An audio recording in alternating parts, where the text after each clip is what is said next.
13 years after Orphan's release, we get the very bizarre prequel film with Orphan First Kill in 2022. Welcome back to the channel, everybody. If you're new here, my name is Carter Scotland Allen. This is my film page where I discuss anything and everything film related. If I'm interested, I will talk about it, as well as sharing my professional filmmaking journey. Please be sure to like and subscribe if you like movie-related content. But make sure your smoothie is mouse-free and enjoy this review for Orphan First Kill. After escaping from a psychiatric facility in Estonia, Esther travels to America by impersonating the missing daughter of a wealthy family. Yet an unexpected twist arises that pits her against a mother who will protect her family at any cost. Now, starting with the directing, of course, we have William Brent Bell, who is known for The Devil Inside, as well as The Boy and The Boy 2. I am not a fan of The Boy, but that is just personal preference, and I have not gotten around to seeing The Devil Inside, but I have always been intrigued by the film. As for Orphan First Kill, though, this film is an overall fun time. And I think that's all that this film was trying to be. Bell tells a story that's wild, engaging, and overall fairly entertaining. There are definitely flaws in this film, and I mean definitely flaws in this film, but this film knows what it is, it acknowledges it, and you should know what this film is before going into it. Now moving on to the cast and the characters for the film. If there were any complaints that I had, it would not be about the actual actors themselves, it would have to be about the writings for the characters, not the actors. Everybody played their parts extremely well, and I mean that sincerely. Everybody played their parts extremely well. I think if there were any complaint, it would have to come from a writing standpoint. Isabelle Fuhrman is fantastic once again as Esther, and if there's anybody that comes close to her performance in this film, it would have to be the obvious with Julia Stiles as Trisha. As for the story, this prequel decides to take a very similar approach to the original film, which does feel like a drag for most of the runtime, until the truth about the real Esther is revealed. We get some fun sequences that are overall entertaining, but don't amount to anything ultimately super memorable. The film relies on the impact of the twist way too heavily. The reveal itself is cool, but what comes from the reveal is a very predictable and lackluster ending. Had this film not had the twist,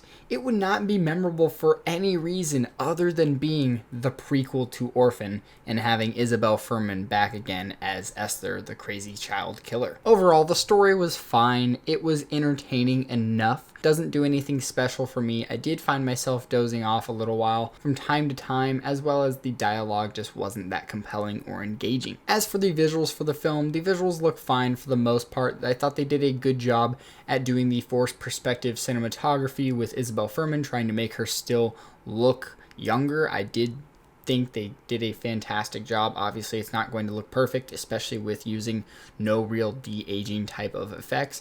I thought they did a fantastic job. As for the fire, though, in the climax of the film, the CGI fire was not very good. And on top of that, some more CGI things that threw me off were just some of the blood effects throughout the film. But I did appreciate the fact that this film was more graphic than the original. And even with the extended use of the blacklight in this film, creating some sort of quirkiness for the cinematography for this film, I still think the original film looks better than this film.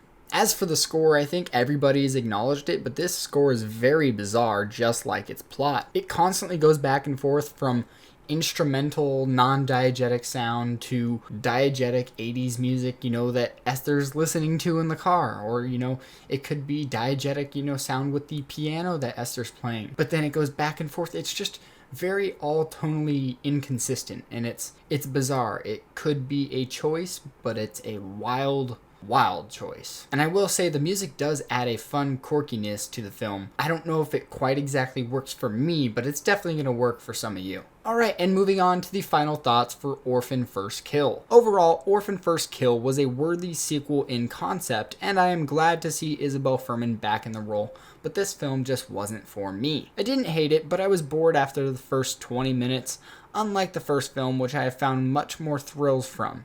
I do think the original film is a better film, a darker film, and an overall scarier, more suspenseful film.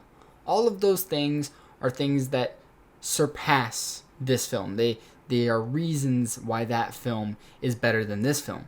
But this film also has some benefits over the original, and that is it's not as dark, it's not as stressful, it's not going to be as heavy of a watch. This is a film that you can just put on and have a fun time with. You could, if you're a horror fan, you could just put this on while I've said this 1,000 times on my channel already.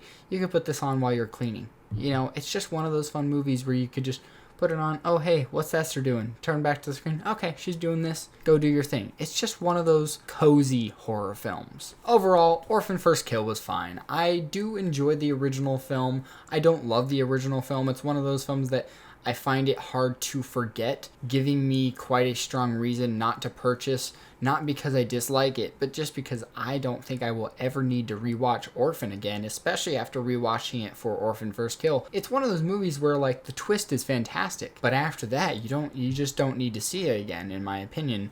Same with like The Sixth Sense. I got the twist spoiled for me and I can't make it through that film. But anyways, I don't plan on purchasing this film. I do not own the original Orphan. I do not plan on purchasing that film either.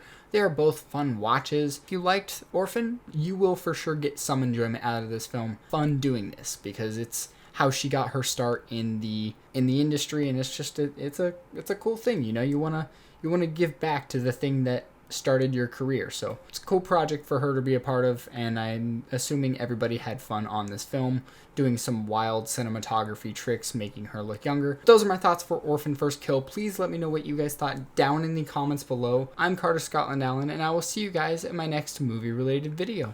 Peace.